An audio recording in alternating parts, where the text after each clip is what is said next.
Hello student, welcome to Amrish Vishwakarma classes. और आज हम लोग जो क्लास 10th की केमिस्ट्री का जो फर्स्ट चैप्टर है केमिकल रिएक्शन एंड इक्वेशन, तो उस पर कुछ हम लोग कैलकुलेशन, कुछ न्यूमेरिकल करेंगे। कैसे उस न्यूमेरिकल को सॉल्व करते हैं, कैसे उसको बनाते हैं, हम उसको जानेंगे। तो सबसे पहला क्वेश्चन हम आज लेते हैं, वो ये है कि what mass of magnesium oxide जिसका केमिकल फार्मूला MgO होता है। What mass of magnesium oxide is formed when 120 gram of magnesium is burnt in excess of oxygen? तो स्टूडेंट, सबसे पहले जो स्टेटमेंट दिया हुआ है, स्टेटमेंट को हम इक्वेशन के फॉर्म में लिखेंगे। जो रिएक्शन दिया हुआ है इसको इक्वेशन में कन्वर्ट कर देंगे, फिर उसको बैलेंस कर देंगे, और बैलेंस करने के बाद ही आप इसको सॉल्व कर सकते हो।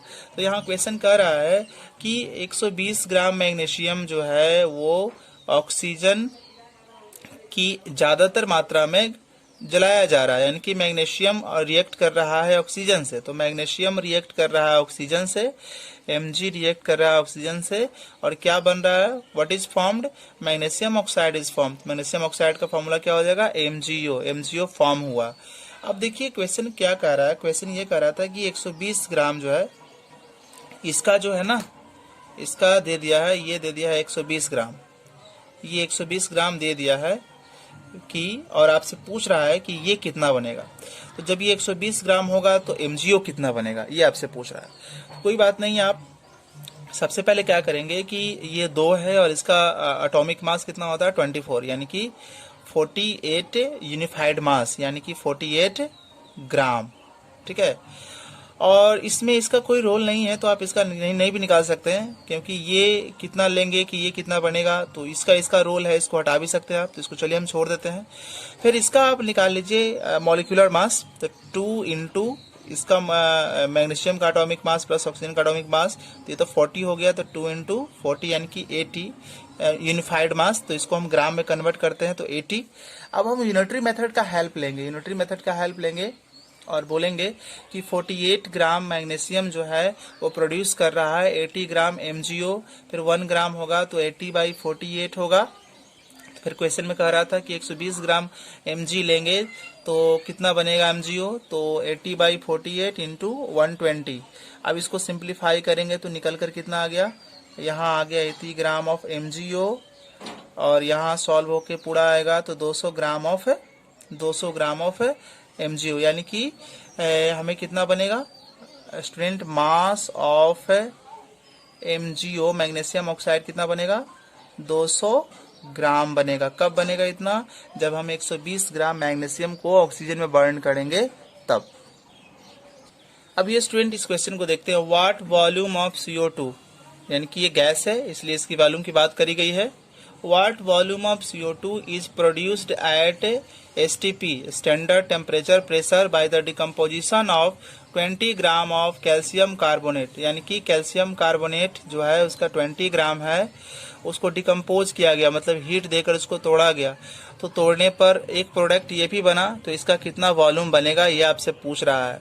तो सबसे पहले इक्वेशन को लिखिए। कैल्शियम कार्बोनेट को डिकम्पोज किया गया, तो कैल्शियम कार्बोनेट डिकम्पोज हुआ with the help of heat से डिकम्पोज हुआ। तो ये कभी कभी आपको रिएक्शन याद भी रखने पड़ेंगे। तो कैल्शियम कार्बोनेट डिकम्पोज होता है तो कैल्शियम ऑक्साइड और कार्बन डाइऑक्साइड बनता है, जहां पर ये क्या होता है, वो गैसेस फॉर्म में होता है। ठीक है, तो क्वेश्चन क्या कर रहा है कि इसकी मात्रा दे दिया है 20 ग्राम, इसकी मात्रा 20 ग्राम दे दिया है, और इसका वॉल्यूम पूछ रहा है आपसे। तो इसकी मात्रा दे दिया 20 ग्राम, इसका वॉल्यूम आपसे पूछ रहा है। तो इसकी मात्रा आप मॉलिक्यूलर मास निकाल लीजिए। तो कैल्शियम का 40 और कार्बन का 12 और ऑक्सीजन का 3 इंटू 16, यानी कि कुल मिलाकर 100 ग्राम हो गया। और ये गैस है, तो एक वॉल्यूम जो होता है ना, गैस का एक वॉल्यूम, तो एक ही वॉल्यूम है ना इसका, ये बैलेंस भी किया हुआ है। तो गैस का जो एक वॉल्यूम होता है आपको बताया गया था डेफिनेशन में, पिछली वीडियो में आप इसको देख लीजिएगा। तो एक वॉल्यूम जो होता है गैस का, that is equal to 22.4 litre के बराबर होगा। तो फिर हम यूनिटरी मेथड यहाँ से लेंगे, और इसको सॉल्व करेंगे कि 100 gram of calcium carbonate gives 22.4 litre of CO2 at STP standard temperature pressure. तो 1 ग्राम में क्या होगा? 1 ग्राम में हो जाएगा आपका something by 100 litre of CO2। तो फिर आपसे क्वेश्चन कर रहा था कि 20 ग्राम में क्या होगा, तो 20 ग्राम में 20 यहाँ आ जाएगा और इसको पहले सिंप्लीफाई करेंगे तो कुल मिलाकर आ जाएगा 4.48 लीटर ऑफ है CO2 at STP। Okay student, अभी हम लोग देखते हैं कि how many gram moles of potassium chlorate means KClO3, potassium chlorate का कितना ग्राम मोलिकुल्स लिया जाना चाहिए, ठीक है, शुड बी डिकम्पोज, जिसको डिकम्पोज किया जाए, तोड़ा जाए, to obtain 9.6 gram of oxygen. तो आपको पता है कि पोटेशियम जो क्लोरेट है KClO3 है, उसको डिकम्पोज हीट से करते हैं तो ऑक्सीजन गैस भी बनती है, साथ साथ पोटेशियम क्लोराइड भी बनता है, फिर इसको बैलेंस कर लिया गया है। क्वेश्चन कह रहा है कि क्वेश्चन में यह है भाई कि हाउ मेनी, इसका जो है ना दे दिया है 9.6 ग्राम दे दिया है, तो ये कितना होगा इसका ग्राम मोल बताना है। क्वेश्चन में यही कह रहा है कि 9.6 जो है ना ग्राम ऑक्सीजन मिले तो इसकी मात्रा कितनी होनी चाहिए ग्राम मोल्स में। तो सबसे पहले इसका हम मॉलिक्यूलर मास निकाल लेते हैं और इस तरह से सॉल्व करेंगे तो आएगा 245 ग्राम, और यहाँ पर ये जो है इसका भी हम लोग निकाल लेते हैं ग्राम में, तो कितना हो जाएगा 6 एटम हो गया, 6 एटम हो गया, और ऑक्सीजन का आपका एटॉमिक मास 16, तो हो गया 96 ग्राम। अब आप देखेंगे ये गिवन है और ये पता करना है, तो आप यहाँ से स्टार्ट कीजिए कि 96 ग्राम ऑक्सीजन जो है प्रोड्यूस होता है किसके जरिए, इसके जरिए, इसको बर्न करने पर। लेकिन वही मैंने यहाँ पर लिखा है कि 96 ग्राम जो है oxygen is produced by the heating of this one, तो इसकी मात्रा कितनी है 245 ग्राम ऑफ KClO3। तो 1 ग्राम के लिए क्या होगा भाई, ऐसे होगा। फिर आपका क्वेश्चन देखिए 9.6 ग्राम ऑफ ऑक्सीजन का था, तो ये निकल कर आ जाएगा यहाँ पर समथिंग, सॉल्व करेंगे तो 24.5 ग्राम ऑफ है, यहाँ निकल कर आ गया KClO3। अब क्वेश्चन कह रहा था कि KClO3 जो है पोटेशियम क्लोराइड है, उसका ग्राम मोल्स बताइए। तो ग्राम मोल्स कैसे निकालेंगे, तो नंबर ऑफ मोल्स जो है आपको निकालने का फॉर्मूला पता है, weight by molecular weight, 9th class में पढ़े हैं। तो वेट कितना निकल कर आ गया 224.5 आया, और मॉलिक्यूलर वेट यहाँ हम लोग निकाल चुके थे पोटेशियम क्लोराइड का, तो ये पॉइंट हटाएंगे तो ऐसे भी हो जाएगा, इस पॉइंट को हटाएंगे तो 245, ये नीचे 245 इंटू 10, ये कैंसिल हो गया, तो 1/10 मीन 0.1 मोल। सो स्टूडेंट हम लोग एक और क्वेश्चन अभी लेते हैं, how many gram of oxygen are required to burn 40 gram of sulphur. यानी कि क्वेश्चन कह रहा है कि कितना ग्राम ऑक्सीजन हमें जरूरत है 40 ग्राम सल्फर को जलाने के लिए। तो सल्फर ऑक्सीजन से जलता है तो सल्फर डाइऑक्साइड बनाता है, यह बैलेंस किया हुआ है। तो क्वेश्चन कह रहा है कि 40 ग्राम ये है, तो इसकी मात्रा कितनी होनी चाहिए। तो इसका आप निकाल लीजिए एटॉमिक मास, इसका निकाल लीजिए मॉलिक्यूलर मास, क्योंकि मॉलिक्यूल है तो 32 आ जाएगा, ठीक है। और इससे कोई मतलब नहीं है तो इसको हटा देते हैं, तो यहाँ लिखेंगे हम कि ये गिवन है और ये बताना है। तो यहाँ से स्टार्ट कीजिए, तो 32 ग्राम ऑफ सल्फर इज नीड से 32 ग्राम ऑफ ऑक्सीजन, ठीक है, 32 ग्राम ऑफ ऑक्सीजन। फिर 1 का निकाल लीजिए तो यहाँ सीधे 1 आ जाएगा। फिर यहाँ पर 40 का पूछ रहा था तो 40 ग्राम का निकल कर आ जाएगा, तो ये 1 आ गया, 1 इंटू 40, ये 40 ग्राम ऑफ ऑक्सीजन हमें चाहिए। तो इस क्वेश्चन को देखते हैं कि how many moles of HCl are needed to form 0.35 mole of chlorine according to following equation. Means इस क्वेश्चन में इक्वेशन आपको खुद से वो इक्वेशन दी गई है, ठीक है ना, इक्वेशन ये खुद से दी गई है, तो आप इसको पहले बैलेंस कर लीजिए, तो बैलेंस भी कर लिया गया है इसको। अब क्वेश्चन क्या कर रहा है कि how many moles of HCl, इसके कितने मोल्स बनेंगे, है ना, इसके कितने मोल्स की जरूरत है, ठीक है ना, इसके HCl की कितने मोल की जरूरत है to form 0.35 mole of chlorine, यानी कि 0.35 मोल ऑफ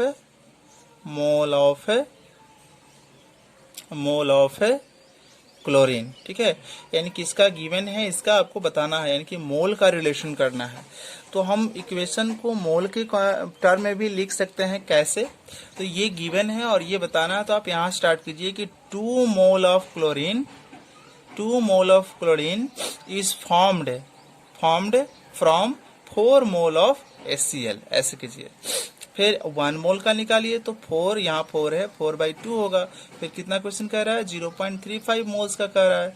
0.35 मोल का निकालोगे तो ये तुम्हारा कट के 2 आ गया, तो 2 इंटू दिस यानी कि 0.70, यानी कि 0.7 मोल्स ऑफ HCl। इस तरह से यहाँ पे बनकर निकल कर सामने आ गया।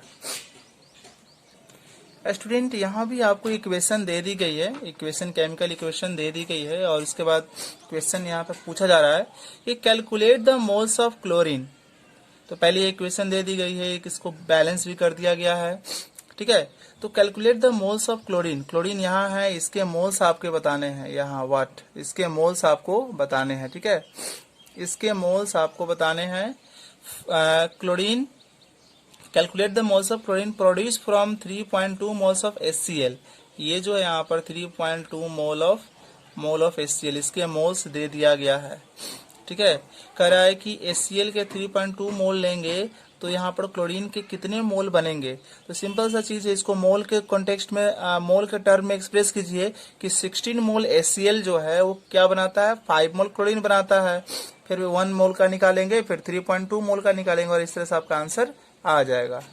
तो उसी तरह से 16 mole of HCl gives 5 mole of chlorine, फिर 1 का निकालिए 5/6, फिर 3.2 मोल का बोल रहा था तो 5/6 और 3.2 ये कैंसिल किया, 0.2 से इसको इंटू कीजिए तो 1.0, यानी कि 1 मोल ऑफ क्लोरीन निकल कर आ जाएगा। इसके बाद स्टूडेंट हम लोग पढ़ेंगे टाइप ऑफ केमिकल रिएक्शन। कितने तरह के टाइप ऑफ रिएक्शन हमें सिलेबस में पढ़ने हैं। सबसे पहला पढ़ना है कॉम्बिनेशन रिएक्शन, दूसरा पढ़ना है डिकम्पोजिशन रिएक्शन, थर्ड पढ़ना है डिस्प्लेसमेंट और सिंगल डिस्प्लेसमेंट रिएक्शन इसको बोलते हैं, फोर्थ है आपका डबल डिस्प्लेसमेंट रिएक्शन, फिफ्थ आपका ऑक्सीडेशन, और सिक्स्थ आपका रिडक्शन रिएक्शन। और इन दोनों रिएक्शन को कंबाइन कर दोगे, जब दोनों रिएक्शन साथ में होंगे तो उसको बोलेंगे रिडॉक्स रिएक्शन। रेड का मतलब यहाँ रिडक्शन हो गया, और ऑक्स का मतलब यहाँ पर ऑक्सीडेशन हो गया। इसके बाद स्टूडेंट हम लोग देखेंगे इसमें, इसके बाद हम लोग देखेंगे जैसे एंडोथर्मिक रिएक्शन क्या है वो जानेंगे यहाँ पर, और उसके बाद एक्सोथर्मिक रिएक्शन है वो जानेंगे, प्रेसिपिटेशन रिएक्शन समझेंगे, न्यूट्रलाइजेशन रिएक्शन समझेंगे, और डिसप्रोपोर्शनेट रिएक्शन समझेंगे, ठीक है। डिसप्रोपोर्शनेट रिएक्शन क्या है वो मैं बताऊंगा कब, जब आपका ऑक्सीडेशन रिडक्शन जब सीखेंगे और ऑक्सीडेशन नंबर कैसे निकालेंगे उस चीज को क्लियर कर लेंगे, तब हम उस चीज को वहां पर बताएंगे। तो सबसे पहले आज हम शुरू करते हैं कॉम्बिनेशन रिएक्शन। आज की क्लास में स्टार्ट करते हैं हम लोग। कॉम्बिनेशन रिएक्शन क्या होता है उस चीज को जानिए। तो कॉम्बिनेशन रिएक्शन जो है नाम से ही क्लियर है, कॉम्बिनेशन रिएक्शन मीन्स कंबाइन करना। कंबाइन करना मतलब कि टू और मोर सब्सटेंस, ठीक है, चाहे वो एलिमेंट हो या कंपाउंड हो, आपस में कंबाइन हो जाते हैं, कंबाइन होकर एक न्यू सब्सटेंस देते हैं, ठीक है। दो चीज जैसे ए है और बी, अब ए और बी आपस में कंबाइन होकर सी दे दे, इसका मतलब कि दोनों कंबाइन होकर एक चीज बना दिया, सिंगल प्रोडक्ट बना दिया, तो वो कहलाएगा कॉम्बिनेशन रिएक्शन। कॉम्बिनेशन रिएक्शन का मतलब यूनाइट हो जाना, जुड़कर एक हो जाना, ठीक है। कॉम्बिनेशन रिएक्शन पहचानने का बहुत सिंपल तरीका यह है कि इसके पास सिंगल प्रोडक्ट होगा, यहाँ जो होगा ना वो एक ही रहेगा, सिंगल प्रोडक्ट रहेगा, है ना, सिंगल प्रोडक्ट रहेगा, ठीक है। जो रिएक्टेंट है, रिएक्टेंट आपका एक भी हो सकता है, एक से ज्यादा भी हो सकता है, बट जो प्रोडक्ट होगा यहाँ पर, तो प्रोडक्ट जो होगा वो केवल और केवल क्या होगा, एक होगा, ठीक है। तो वो कहलाएगा आपका कॉम्बिनेशन केमिकल रिएक्शंस। जैसे एग्जांपल के थ्रू देखें तो यहाँ पर समझने की कोशिश कीजिए, एग्जांपल के थ्रू समझने की कोशिश कीजिए इसको, कि कार्बन और ऑक्सीजन रिएक्ट करके कार्बन डाइऑक्साइड बनाया, तो भाई ये दो सब्सटेंस रिएक्ट करके जो है यहाँ पर दो सब्सटेंस रिएक्ट करके एक प्रोडक्ट बना रहा है, यहाँ भी एक ही प्रोडक्ट बना। ये फास्फोरस और ऑक्सीजन सब बैलेंस किया हुआ है, फास्फोरस पेंटाऑक्साइड एक ही प्रोडक्ट बना है, हाइड्रोजन ऑक्सीजन रिएक्ट किया तो वाटर एक ही प्रोडक्ट बना, मैग्नीशियम ऑक्साइड एक ही प्रोडक्ट बना। तो ये सभी क्या है, सभी को जलाया जा रहा है इन द प्रेजेंस ऑफ ऑक्सीजन। तो इनको आप कंबशन रिएक्शन भी बोलेंगे, आपका दहन रासायनिक अभिक्रिया भी कहेंगे, क्योंकि all this things are getting burned in the presence of oxygen. तो ये कंबशन रिएक्शन भी है और ये आपका कॉम्बिनेशन रिएक्शन भी है, क्योंकि इसमें आपको सिंगल प्रोडक्ट बन रहा है, 2 और मोर रिएक्टेंट आपस में रिएक्ट कर रहे हैं और आपको सिंगल प्रोडक्ट दे रहे हैं। तो ये सभी एग्जाम्पल हो गए कॉम्बिनेशन रिएक्शन के। सो स्टूडेंट आप देख सकते हैं इस एग्जाम्पल को, आप देखिए कि हाइड्रोजन और क्लोरीन जो है इन the presence of sunlight HCl बनाया, यहाँ भी सिंगल प्रोडक्ट बना है। तो ये भी कॉम्बिनेशन रिएक्शन का एग्जाम्पल हो गया। कैल्शियम ऑक्साइड जिसको बोलते हैं व्हाइट सॉलिड या क्विक लाइम बोलते हैं, या इसी का एक और नाम है अनस्लैक्ड लाइम। ये वाटर से रिएक्ट करता है इन द प्रेजेंस ऑफ सनलाइट, तो CaOH के हॉल ट्वाइस बनाता है और साथ साथ हीट निकलती है, और इसमें हिसिंग साउंड जो है ना, हिसिंग साउंड भी इस तरह की साउंड प्रोड्यूस होती है। तो ये देखो एक ही प्रोडक्ट बना है, तो ये कॉम्बिनेशन रिएक्शन भी है, साथ साथ हीट निकल रही है, इसको आप कॉम्बिनेशन रिएक्शन भी हम लोग कहेंगे। और हीट निकल रही है तो एक्सोथर्मिक रिएक्शन भी कहेंगे इसको, ठीक है, एक्सोथर्मिक रिएक्शन बोलेंगे। और ये क्या है आपका कैल्शियम हाइड्रोक्साइड, इसको बोलते हैं स्लैक्ड लाइम। ये है बिना बुझा हुआ चूना, ये है बुझा हुआ चूना, ठीक है। अब इसकी मदद से आप पुताई वगैरह भी कर सकते हैं, ठीक है। इसकी मदद से क्या करी जाती है, इसकी व्हाइट वॉशिंग की जाती है, पुताई की जाती है दीवार पर, वॉल पे, इस सब पे। तो जब हम इसको दीवार पर हम पुताई करते हैं तो क्या होता है, जब हम CaOH को दीवार पर चढ़ाते हैं पुताई करने के लिए, तो वो एटमॉस्फेयर में जो कार्बन डाइऑक्साइड प्रेजेंट होता है उससे वो रिएक्ट करता है, और रिएक्ट करने के बाद क्या बनाता है, CaCO3 बनाता है, यानी कि कैल्शियम कार्बोनेट बनाता है, और वाटर को वो रिलीज कर देता है। और CaCO3 के कारण ही फिर दीवार जो होती है बिल्कुल वो व्हाइट चमकने लगती है, समझ गए ना। तो ये देखिए एग्जांपल, ये जो स्टूडेंट है ये एग्जांपल जो है कॉम्बिनेशन रिएक्शन का है, ठीक है ना। अब हम लोग देखेंगे form of combination reaction. Combination reaction के कौन कौन से फॉर्म होते हैं उस चीज को समझ लेते हैं। तो इसका फॉर्म होगा स्टूडेंट पहला कि एलिमेंट आपस में रिएक्ट करेगा, जैसे ये भी एलिमेंट आपस में रिएक्ट करके कंपाउंड बनाएगा, समझ गए ना। तो इसको आप ऐसे भी बोल सकते हैं कि X एक एलिमेंट, Y एक एलिमेंट, और यहाँ कंपाउंड बन गया XY। तो ये एलिमेंटल फॉर्म है, और ये आपका दोनों कंबाइन होके कंपाउंड बना दिया। तो ये हो गया आपका combination reaction of first type, means element compound. दूसरा देखिए स्टूडेंट की एलिमेंट कंपाउंड मिलेगा तब भी यहाँ पर क्या बनेगा, कंपाउंड बनेगा।